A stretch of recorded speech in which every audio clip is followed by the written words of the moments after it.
먼저 치료에 대한 얘기를 하기에 앞서서 반사성 실신에 대해서 간단하게 설명드려보면 신경매개 실신이라고도 합니다.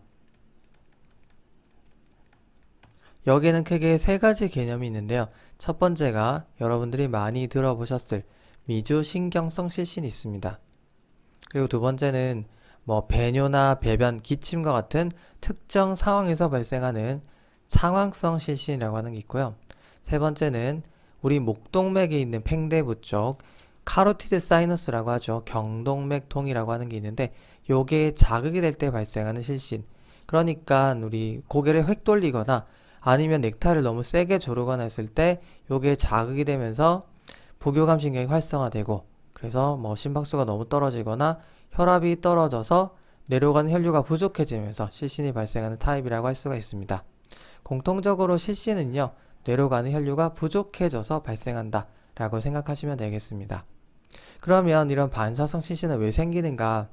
정확하게는 다 알려져 있지 않지만 흔하게 알려져 있는 정도는 어떤 상황 때문에 교감신경이 흥분을 하게 됩니다.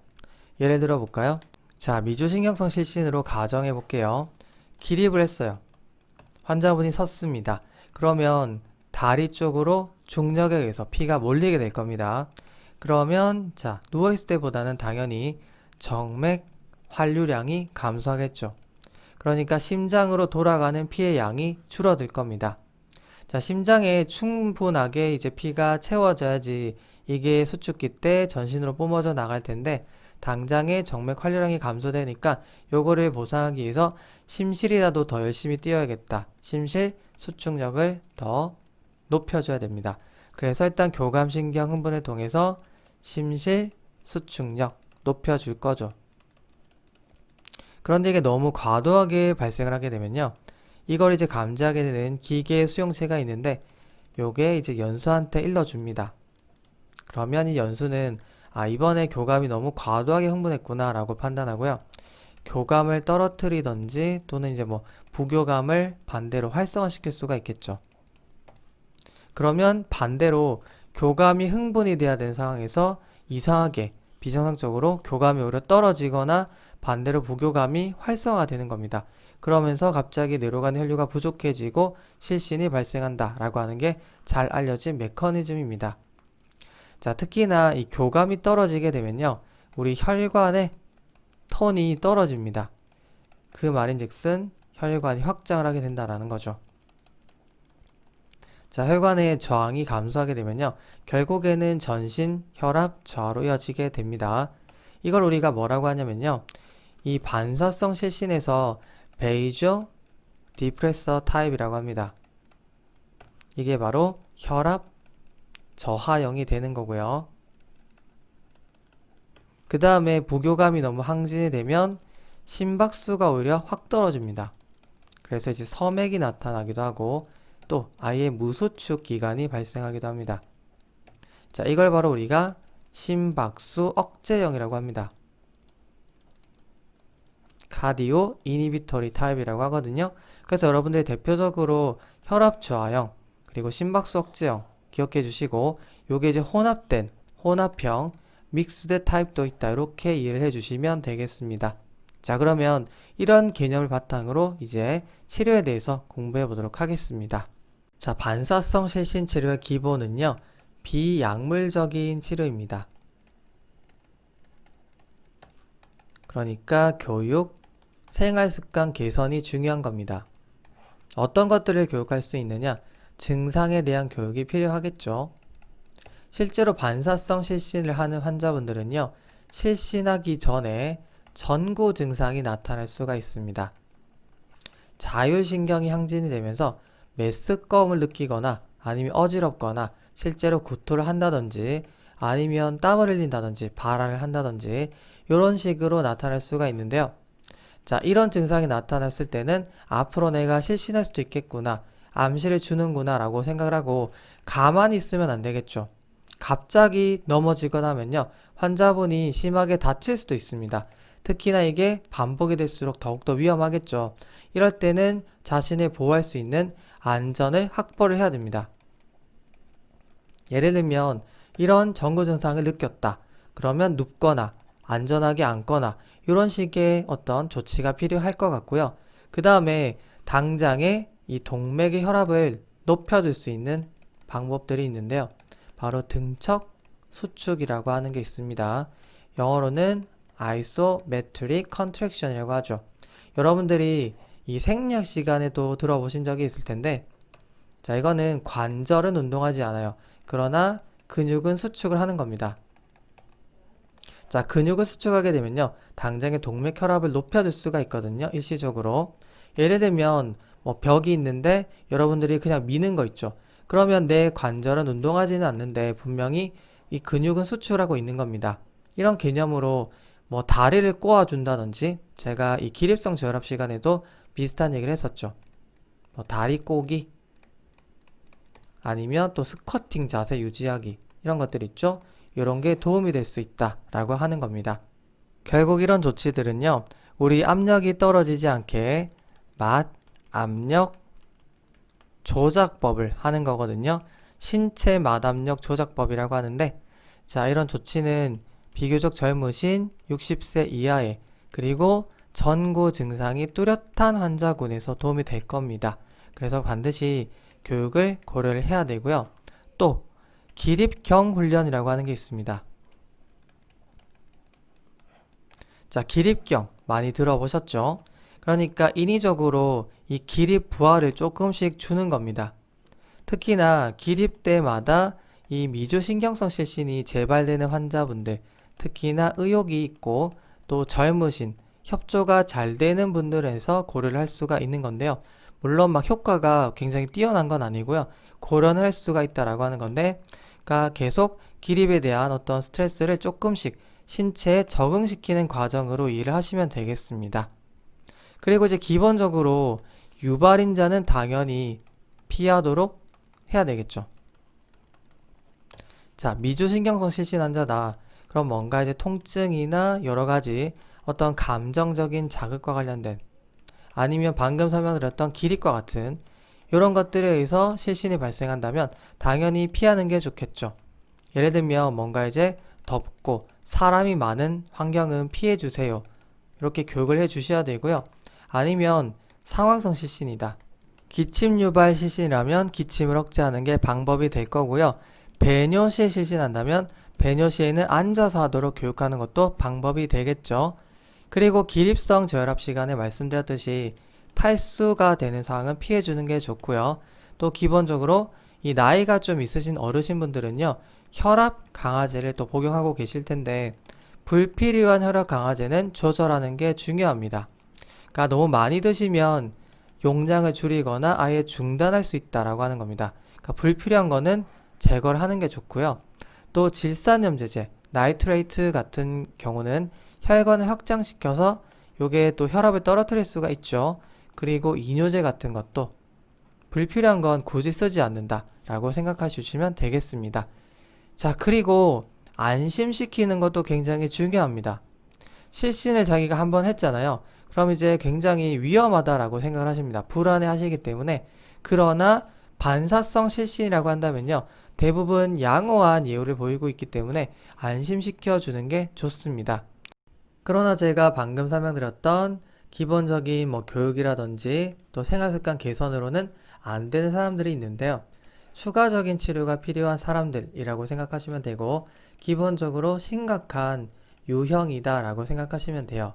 첫 번째는 너무 반복적으로 잦은 실신을 하시는 분들이죠. 자, 아무래도 생활 자체가 힘들겠죠. 그래서 삶의 질이 많이 떨어지신 분들. 두 번째는 내가 대비할 수 있는 전고 증상이 아예 없거나 너무 짧게 전고 증상이 나타나니까 갑자기 넘어지고 그래서 심하게 다칠 위험이 있는 거죠. 거기다가 또 이런 재발성 실신이 중복이 된 사람들, 아무래도 좀 더 이제 추가적인 조치가 적극적으로 필요하겠죠. 그리고 직업적으로 위험하신 분들, 뭐 운전을 한다든지 중장비 같은 거 있죠. 기계 작동하시는 분들, 아니면 비행하시는 분들, 이런 것들 있죠. 이런 직업군에 있으신 분들은 특히나 위험하다라고 해서 추가적인 치료가 필요하다라고 하는 거고요. 우리가 일단 치료를 선택할 때 가장 중요한 기준이 있는데 바로 연령입니다. 일단 연령이 중요하고요. 그 다음에 이제 환자의 상황, 얼마나 심각한지, 그리고 이제 어떤 임상 양상이 나타나는지, 뭐 전구 증상이 있는지 없는지 이런 것들로 나누게 된다라고 생각하시면 됩니다. 자, 그럼 제가 이제 약물요법을 포함한 여러 가지 추가적인 치료에 대해서 설명드려 볼게요. 제가 방금 설명드린 내용을 또 정리하면서 추가시켜 볼 텐데, 반사성 실신이다. 그러면 교육과 또 생활습관 개선이 기본이라고 했는데, 여기서 끝나는 게 아니라 추가적인 치료가 필요한 사람들, 너무 심하거나 또 재발이 반복된다. 그런 반사 실신의 경우는요, 일단 이 나이가 고려돼야 된다라고 말씀드렸습니다. 연령이 중요한 요소였고, 또 이제 환자분의 어떤 상태, 또 임상 양상에 따라서 나눌 수가 있다라고 했는데, 일단 크게 젊으신 환자분들, 또 나이가 드신 분들 이렇게 분류할 수 있습니다. 자, 크게 혈압 저하형이 있다라고 말씀드렸고, 심박수 억제형이 있다라고 아까 제가 언급드렸죠. 혈압 저하형이라고 하는 건요, 그러니까 교감신경의 활성이 떨어지면서 혈관의 톤이 떨어지니까 저항이 떨어지고 결국에는 전신 혈압이 떨어질 수가 있는 거죠. 베이저 디프레서라고 말씀드렸습니다. 자, 이럴 때는 혈관의 톤을 높여주는 알파 작용제들을 약물적으로 고려할 수가 있거든요. 물론 이제 굉장히 효과적인 약제들은 아니지만 고려해 볼 수 있다라고 하는 겁니다. 제가 기립성 저혈압 시간에 말씀드린 적이 있습니다. 대표적으로 미도드린이 여기에 해당하고요. 이 알파의 이 보조적인 역할을 하면서 이 나트륨의 재흡수를 통해서 이 혈관을 좀 그죠? 충만시켜 줄 수 있는 역할을 하는 게 플루드로콜티손이 있다라고 제가 예전에 말씀드렸죠. 역시나 여기서도 나오는 약제입니다. 그리고 자, 심박수 억제형이라고 하는 건요, 부교감이 흥분이 되면서 말 그대로 심박수가 감소를 하는 겁니다. 그래서 섬액 또는 아예 무수축이 발생할 수 있는 거죠. 자, 심박수가 억제가 되었다. 우리가 이제 흔히 증상이 있는 섬액 환자에서 뭐 씁니까? 치료로 인공심장박동기 고려하잖아요. 마찬가지입니다. 적응증이 된다면 인공심장박동기를 쓰게 됩니다. 자, 아무나 쓰는 게 아니라요, 40세 이상이면서 증상이 있는데 3초 이상의 무수축이 동반될 때, 또는 증상이 없더라도 6초 이상의 무수축이 동반될 때로 고려할 수 있습니다. 그러니까 이거는 증상이 없는 거고요. 계속 제가 무수축거리는데, 무수축이 뭐냐면요, 여러분 PEA 들어보셨죠? 무맥성 전기활동이라고 하는데, 요거는 심전도에서 어떤 전기활동이 보입니다. 그러나 이게 실제적으로 기계적인 심장의 수축으로 연결되지 못한 걸 말을 하거든요. 자, 커플링이 안 되는 겁니다. 그리고 에이시스톨, 무수축의 경우는요, 심전도상에서 전기활동도 없고 당연히 기계적인 수축도 없는 걸 말을 하는 겁니다. 구분이 되시나요? 그리고 아까 제가 설명드렸던 목동맥골 증후군 환자 있죠. 역시나 40세 이상이면서 이런 심박수 억제형이 동반된 목동맥골 증후군 환자에서 예측이 안 되는 실신이 자꾸 반복해서 발생할 때 이런 인공심장박동기를 고려할 수 있다 생각해 주시고요. 바꿔 말하면 일단 반사성 실신인데 무수축이 보입니다.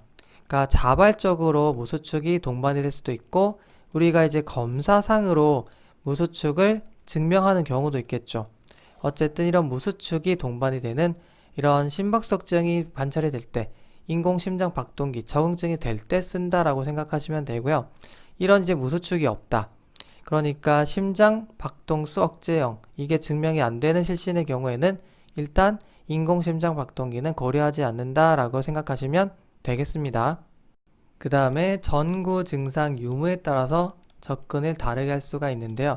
전구 증상이 있을 때는 당장에 동맥혈압을 증가시켜 줄 수 있는 등척수축 같은 신체적 여가법 쓸 수 있다라고 제가 설명드렸고, 아무래도 전구 증상이 뚜렷하면서 비교적 젊으신 60세 이하 젊으신 환자분들한테 쓸 수가 있을 겁니다. 그리고 또 우리가 젊으신 분들, 환자분들 대상으로 이제 의욕이 있고 또 협조가 잘 되는, 그리고 이제 기립시 미주신경성 실신 발생하시는 분들, 기립부하를 조금씩 주면서 신체에 적응시키는 방식이 있다라고 했었죠. 기립경 검사 같은 것도 적용시켜 볼 수가 있습니다. 자, 그런데 전구 증상이 없다면 아무래도 전형적인 반사성 실신 말고도 다른 원인들을 따져줘야 되는데 대표적으로 부정맥이간 실신, 심장성 실신을 고려를 해야 됩니다. 자, 그래서 부정맥 때문에 혹시 실신한 게 아닐까? 부정맥을 확인하려면 심전도를 찍어 봐야 되겠죠? 당장의 실신을 언제 할지 모르니까 24시간 홀터 심전도, 이거는 하루 단위잖아요. 요게 아니라 별도의 어떤 배터리를 가지고 있는 걸 삽입을 하는 겁니다. 몸속에. 좀 더 침습적인 접근이 되겠죠. 그래서 기본적으로 다른 비침습적인 어떤 검사를 했는데도 원인을 모르겠고 특히나 부정맥이 좀 의심이 된다라고 했을 때 이런 것들을 고려할 수 있습니다. 이 배터리는 한 2, 3년 정도 가는 건데요. 좀 더 이제 장기적인 텀을 두고 계속 이런 심전도를 찍어 가다가 환자분이 실신했을 때 그때 찍힌 부정맥이 혹시 있지 않은지, 이 부정맥과의 실신의 이 코릴레이션 연관을 보겠다라고 하는 겁니다. 그게 바로 이식형 사건 기록기라고 하는 겁니다. 영어로는 임플란터블 루프 리코더라고 합니다. 자, 이건 학생분들은 반드시 알고 계셔야 돼요. 제가 이제 문제들을 봤거든요. 국가고시를 봤더니 이런 것들 굉장히 잘 나오고 있습니다. 그러니까 반드시 알고 계셔야 돼요. 좀 더 이제 원인이 되는 부정맥의 어떤 이 발생 가능성, 텀이 좀 길 때는 24시간 홀터 심전도가 아니라 이런 이식형 사건 기록기를 고려해야 된다라고 하는 것도 반드시 알고 계셔야 됩니다. 그리고 꼭 이런 그 심장성 실신을 시사하는 고위험군이 아니더라도 일단 반복되는 어떤 재발 가능성이 높고 또 원인이 명확하지 않을 때는요, 실신의 초기 단계로서 그 평가 방법으로 활용할 수 있다고 알려져 있는 방식이거든요. 그래서 알고 계시면 되겠습니다. 자, 그리고 제가 또 아까 말씀드린 게 있죠. 기본적으로 불필요한 혈압 강화제 따져봐야 된다라고 하는 겁니다. 그래서 용량 조절을 하던지 중단을 하던지 이런 작업들이 필요하다라고 생각해 주시면 되겠습니다. 자, 그래서 전반적으로 젊은 환자군은요, 이렇게 묶일 수가 있는 거고 고령 환자군은 이런 식으로 묶일 수가 있는 거겠죠, 대체적으로. 그래서 제가 처음에 연령이 중요하다라고 했었고 또 기타, 전구 증상 유무나 또 환자군의 타입에 따라서 이렇게 정리를 할 수가 있는 겁니다. 자, 오늘은 여기서 마무리할게요. 조금 어려울 수 있는데 잘 정리해 주시면 되겠습니다. 수고 많으셨습니다.